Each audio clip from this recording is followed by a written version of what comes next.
La precarga determina los límites entre los cuales la frecuencia cardíaca actúa de forma positiva para aumentar la presión arterial, de forma que un paciente deportista y sano, en reposo a 40 latidos por minuto, al duplicar su frecuencia cardíaca, teóricamente duplicaría su gasto cardíaco.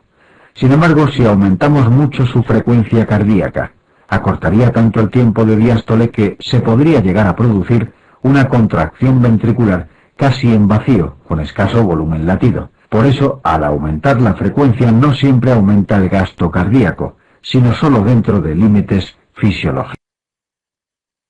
Postcarga. La postcarga equivale a la tensión parietal del ventrículo durante la sístole, aunque este concepto es difícil de entender. Es más sencillo equipararlo a la dificultad que ofrece la aorta a la salida de la sangre desde el ventrículo izquierdo durante la sístole. Así, enfermedades con obstrucción en tracto de salida como la estenosis aórtica o la miocardiopatía hipertrófica obstructiva tienen un aumento de poscarga que afecta negativamente al volumen latido. La ley de Laplace determina los factores que influyen sobre la poscarga: radio de la cavidad, grosor de la pared y resistencias periféricas. El aumento en las resistencias periféricas por vasoconstricción también determina un aumento en la poscarga, una disminución del volumen latido y del gasto cardíaco, efecto que contrarresta el aumento directo de la presión arterial que produce. Ejemplos fisiopatológicos.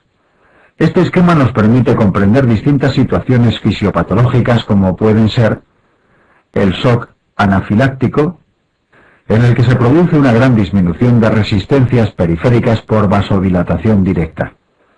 Se intenta aumentar el gasto liberando adrenalina, que produce taquicardia refleja y trata de aumentar las resistencias periféricas, produciendo síntomas propios de la descarga adrenérgica como palidez cutánea, relleno capilar disminuido, etc.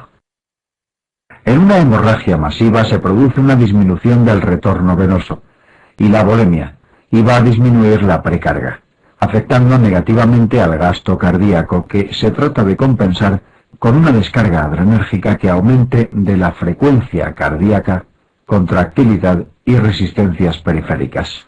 En una taquicardia ventricular rápida se acorta mucho el tiempo diastólico, lo que provoca una disminución de precarga y gasto cardíaco que conlleva hipotensión y riesgo de hipoperfusión tisular.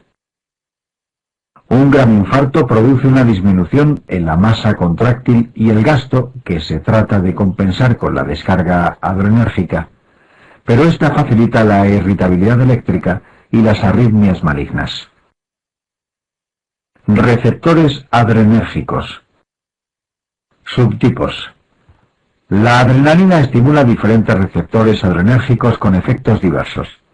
La presencia de niveles altos de catecolaminas mantenidos, como ocurre en la insuficiencia cardíaca, produce un efecto de down regulation, que hace disminuir el número de receptores expresados en la membrana. El receptor alfa-1 tiene un efecto predominantemente vasoconstrictor en arteriolas periféricas. El alfa-2 es un receptor presináptico que sirve para el autocontrol o autorregulación de la liberación del neurotransmisor.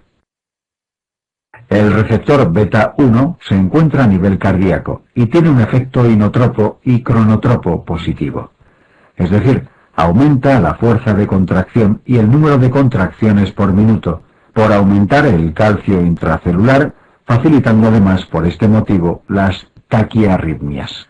El receptor beta-2 se encuentra a nivel periférico, por ejemplo bronquial, produciendo broncodilatación, o vascular, produciendo vasodilatación para compensar la vasoconstricción que produce el receptor alfa-1. Existen muchos fármacos que actúan estimulando o inhibiendo estos receptores. Shock. Definición. El shock es un síndrome caracterizado por una disminución de la perfusión tisular por debajo de las demandas metabólicas. Si se mantiene la situación, acabará provocando disfunción de órganos y tejidos.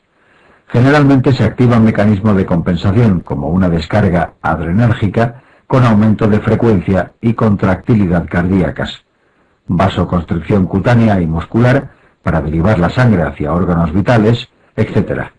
Inicialmente son beneficiosos, pero si se mantienen acaban resultando perjudiciales.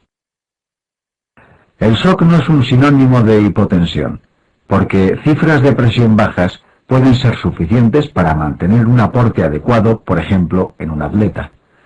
El diagnóstico de shock precisa de hipotensión, de signos de hipoperfusión periférica como frialdad y palidez de extremidades, con aspecto moteado, relleno capilar lento, acidosis metabólica, y además de disfunción orgánica secundaria a la hipoperfusión como disminución del nivel de conciencia por afectación del sistema nervioso central, oliguria por afectación renal, etc. Hay varios tipos de shock que se diferencian por los valores de parámetros como la presión venosa central, el gasto cardíaco, la resistencia vascular periférica y la saturación de oxígeno en sangre venosa, que expresa la extracción tisular de oxígeno. No obstante, estas diferencias son útiles solamente durante fases iniciales, puesto que con frecuencia en fases avanzadas, los pacientes presentan simultáneamente varias formas de shock con patrones hemodinámicos en ocasiones opuestos, lo que dificulta su diagnóstico y manejo clínico. Tipos. El shock hipovolémico, hemorragia, anemia, suele tener resistencias vasculares altas para compensar la hipovolemia y presión venosa central baja por el déficit de volumen intravascular. El shock cardiogénico, infarto de miocardio extenso, tendrá resistencias vasculares altas secundarias a la descarga adrenérgica, presión venosa generalmente alta secundaria al fracaso cardíaco y gasto cardíaco lógicamente muy disminuido. El shock obstructivo ocurre en situaciones taponamiento, neumotórax a tensión, que dificultan la función diastólica del corazón. La presión venosa está muy aumentada, puesto que la sangre no consigue entrar bien en el corazón, y las resistencias vasculares periféricas suelen ser elevadas por la descarga adrenérgica. El shock séptico se puede diferenciar en dos fases. Una inicial o hiperdinámica, en la que predomina la vasodilatación y disminución de resistencias vasculares, y otra hipodinámica o tardía, en la que ya se suman datos de fallo cardiogénico o hipovolémico por fenómenos como isquemia miocárdica o secuestro por tercer espacio. El shock anafiláctico está provocado por una intensa vasodilatación con disminución de resistencias vasculares y disminución de presiones venosas y gasto cardíaco acompañantes. El shock neurogénico, lesiones del sistema nervioso central, anestesia raquídea, produce una alteración del tono simpático y disminución del gasto cardíaco y las resistencias vasculares. El shock séptico, neurogénico, anafiláctico, tóxico o asociado a endocrinopatías, insuficiencia suprarrenal aguda, se engloban en el denominado shock distributivo, puesto que el fenómeno inicial es una distribución periférica inadecuada del gasto cardíaco, que puede ser normal o incluso elevado en fases iniciales. Síncope. Definición.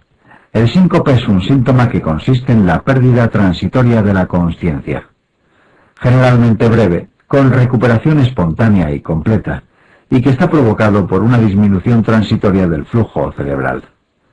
Con frecuencia el paciente nota síntomas premonitorios como debilidad, mareo, zumbido de oídos, sudor frío, fotopsias, pero a veces están ausentes y el síncope provoca caída. Presíncope es la sensación inminente de síncope, sin llegar a perder la consciencia.